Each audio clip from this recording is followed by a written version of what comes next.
welcome back to you to Women of the Future. This is episode 4 of what is proving to be an extremely exciting series for women all across the globe, because we're looking at subjects that we hope will be of universal appeal, because that is how it touches our hearts. Today's topic is entitled Accumulating Enough Inner Power. As you know, you need something within you to face whatever life throws at you. And so we want to look at what that is, where you get it, and how you keep it to make yourself strong and resilient. Sister Denise, thank you so much for joining us. It's great to have you back. Thank you. I'm sure the audience is really looking forward to what you have to say on the subject, accumulating enough inner power. Sister Denise, this analogy comes to mind. When my car tank is empty, my petrol tank is empty, I go to the garage to fill it. Okay? We're aware, and almost everyone watching you is aware, that if you short on power, you've got to go get power from somewhere, because we think that gives us power to face the days that come. But how does one accumulate power, and where does one accumulate power from? I think one thing to bear in mind in the question of power, why does a person overreact? Why does a person behave badly? Why does a person lose their cool? How does a person behave when they're really running on empty? It's in general badly.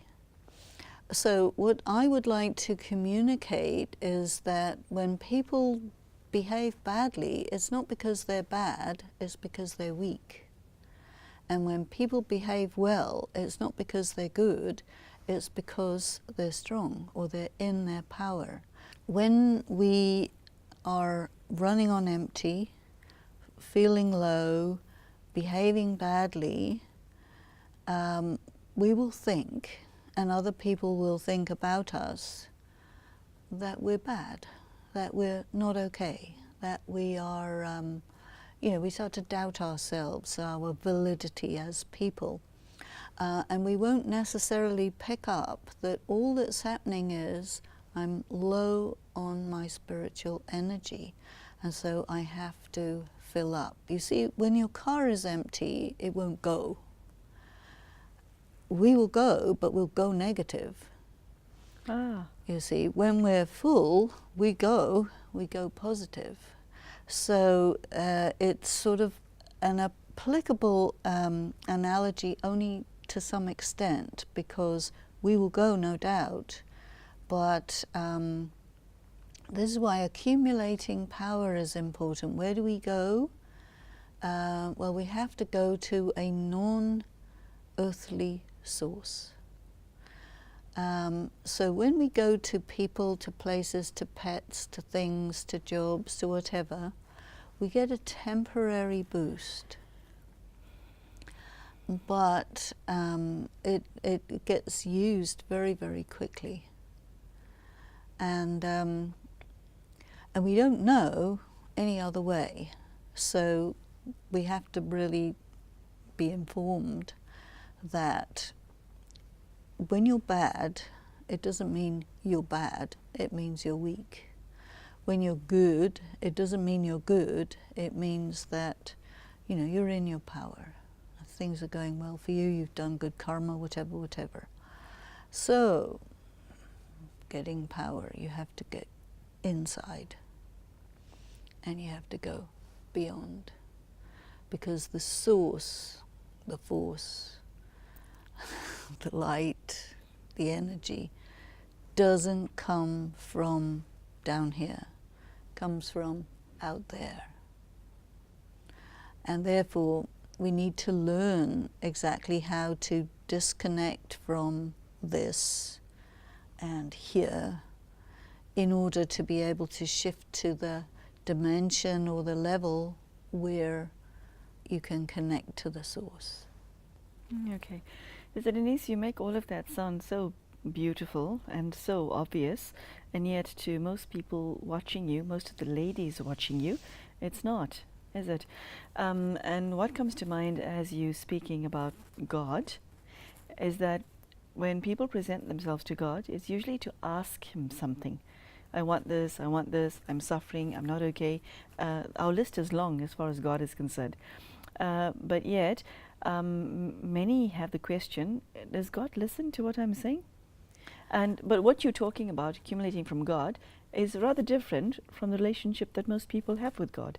Absolutely. How do you explain to us how you relate to God that's different? Do you ever ask Him for anything?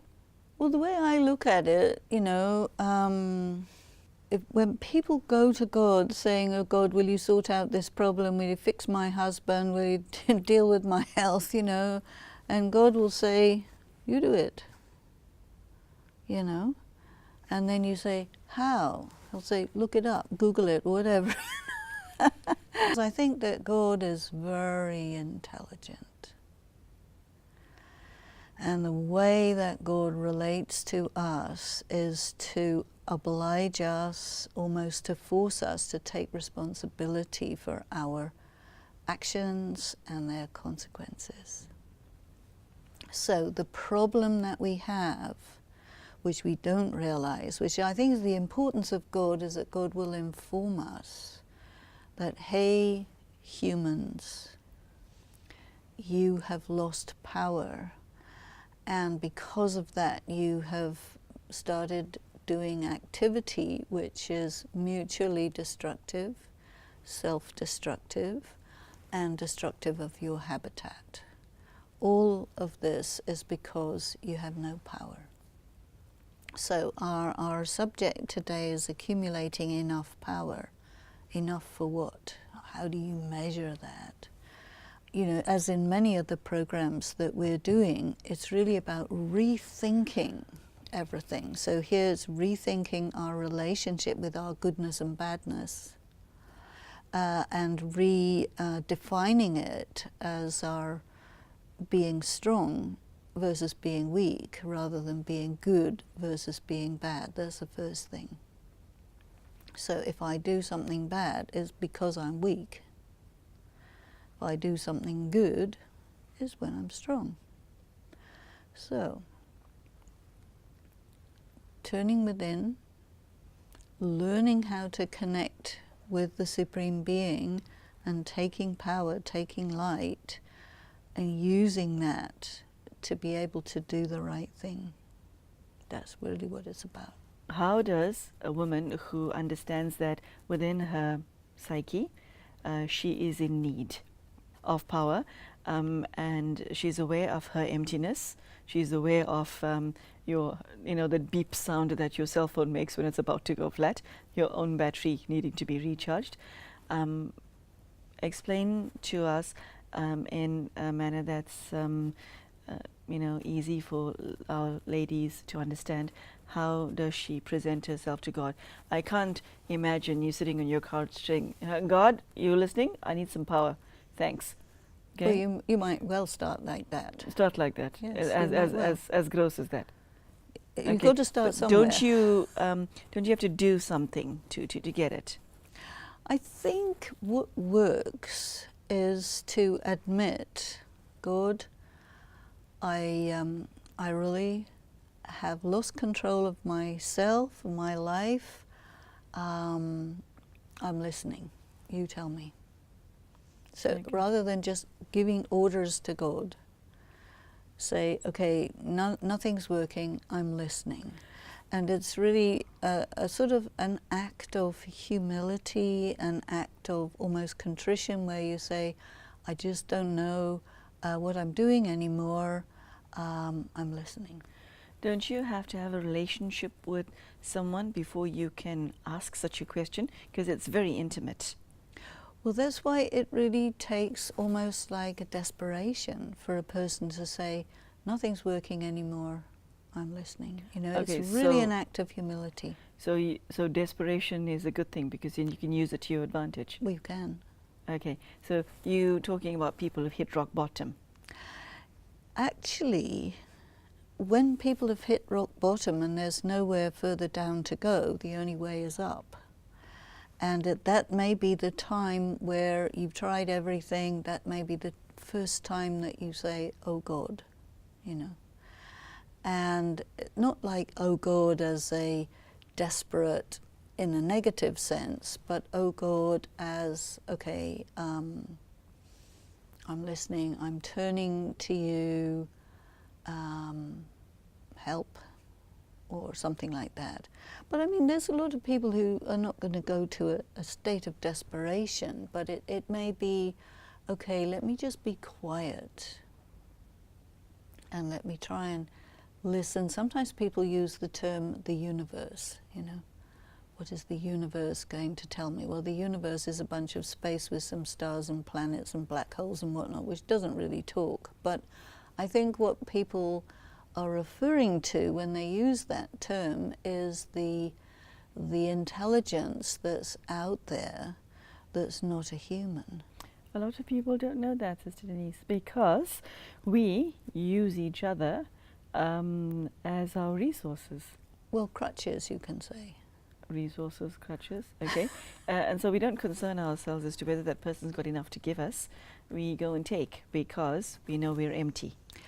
If I'm empty and you're empty and I take from you and you expect to get from me, you know, two empty boxes cannot fill each other.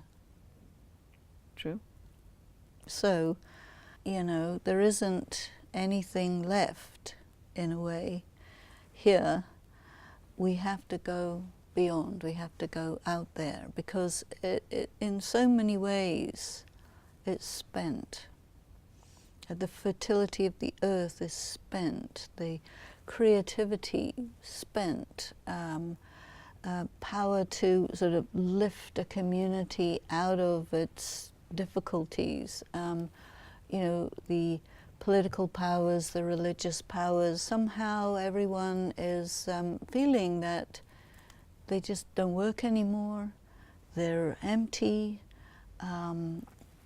Only really as a last resort, we say, okay, if there is anybody out there, I'm approaching you. But again, you know, the silence really helps because you can hear in the silence. So practicing silence is good. Which a lot of people find impossible to do because of the mental noise. Sister Denise, before you answer that, I want to ask you, how do you know whether God is listening? If you set conditions, you'll be met with this. It has to be unconditional surrender, as it were. Unconditional surrender. What is your definition of that? When you have totally set aside your ego. Oh, but we love our egos, Sister Denise. We don't easily let go of that. It's our favorite non-friend. It is. Yeah. Of course it is, but you know, you will hold on to it until it has totally failed you. And then only unconditional surrender is possible. This is why it connects with the idea of pain that we were talking about earlier. When pain is really intense and there's nothing you can do and nothing works, that can also bring you to a point of unconditional surrender. And a person who does this and takes this, really, it's a very courageous step to stand in front of God, or however you want to call this, and say, you know, I give up, you take over. That's really the signal from a human being that God waits for before he can say, okay, okay, this is what you should do, or this is, or give you the experience of that support, that love, and that presence. How does God communicate, Sister Denise? What is his language? Well, I think it's the language of feeling. That is so beautiful. The language of feelings. So there's no, you know, flash of lightning, crack of thunder. Nothing as obvious as that. Well, sometimes there is, but you know, I think that if you just sort of lay yourself out and say, okay, I surrender, very many people have reported that at such a time, when it's really unconditional surrender, they feel this huge wave of peace. What was that, you know? or a huge wave of love, or something that lets you know in no uncertain terms, but yet wordless, that there's somebody there for you, and that there's accessibility, you see. And very often a person will experience that and it's totally unforgettable, and then it'll be gone because it doesn't stay forever. It sets up a longing. I've got to have that again. I've got to find that source, you see, and that may set a person on a quest to experience the link. And then, you know, the question of meditation, practice of silence, surrender, all of these different ways will start to come into your mind that, you know, they try this, try this, try this. And of course, meditation is really a very important part of that, because it's a kind of a communing with that source in stillness, keeping that in your heart, keeping your heart clean, so that God will communicate with you through very, very subtle means. And when you're listening and kind of following, it takes you down the road that you need to be going on. But it is very easy to lose track, deviate, get back into your ego or whatever. So it is really very subtle. God's responsibility to his children is to give them power at their time of need. God's promise rather than responsibilities. God's promise is, come to me and I will give you everything you need. Sure. That's a beautiful thing to hold in one's heart, but the problem is we don't. Sister Denise, once one has accumulated that amount of power from God, even if it's just the little that you just described, which is a lot, but just that much, how then do you ensure on a day-to-day basis that you're not leaking? The problem is that if someone gives something to you and you're a drain without a plug, you're going to drain out. Well, this is what happens to most people. It comes in and goes right out again. And then people will get annoyed with it, rather than look for closing the leaks. Because where does the leakage come is you start to get arrogant. It'll all go away. Or cocky, or you greedy, or any little thing. You see, because God is so subtle that as soon as you go off track, you lose everything. And if you want to come back on track, you have to sort of notice what you did that messed it up and stop doing that. What causes us to lose our power? Why do we do it? Is it because power of the Spirit is intangible and we don't realize that we're losing it? Are we that careless, or are we that ignorant? Well, I think we definitely are that careless, we're definitely that ignorant, and we're not particularly subtle. No, we're not subtle. God is extraordinarily subtle. And so I think we have to be very, very patient with ourselves. And I think that there's nothing wrong with getting a little bit, losing everything, and then putting two and two together and seeing, okay, I lost it all because I didn't look after it. Or I lost it all because I started having negative thoughts. Or I lost it all because I got distracted, attracted, or something like this. And you gradually pick up and get the point that if you want this, then you have to pursue it correctly and carefully. And this is why I think also God will present to us as our teacher. And okay, you have to be with me, you have to come to me, you have to sit with me, you have to be in my remembrance and do everything in this way in order to keep me close. And when you move away from that, God also moves away from you. You see, and if you want to bring him back, you have to do that thing you gradually get to see what brings him close, what brings him far, and start to do it. So it's a very interesting way to sort of live your life, you know, because if you're living your life trying to resource yourself from people, places, things, pets, jobs, whatever, you'll get a little bit and then you go back to emptiness. You start to bring God into your life gradually, and you start to have a source which is can be accumulated, which you have to take care of, and which is not a terrestrial thing.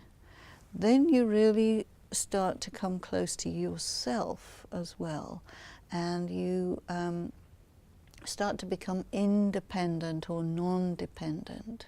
Otherwise we're dependent on what? People, places, things, pets, jobs, this. Because if you lose something that you're dependent on, you're finished. If you lose something that you're not dependent on, you can handle it. It's the difference. Okay. You were saying that God is the source of power, actually the only legitimate source, from what I hear. Well, it's the source for your soul. And if you try to feed or fill the hole in your soul with drugs or alcohol or sex or money or whatever the thing is, it won't fill it. The hole just keeps getting bigger. When you start to fill that with God, with divine qualities, whatever, there you start to be getting full. Sister Denise, there are our sisters listening to you right now who fear and feel in their heart that they are carrying problems that are insurmountable, and nothing and no one can help them. There are hundreds of thousands of ladies across the globe who are on the brink of ... Right.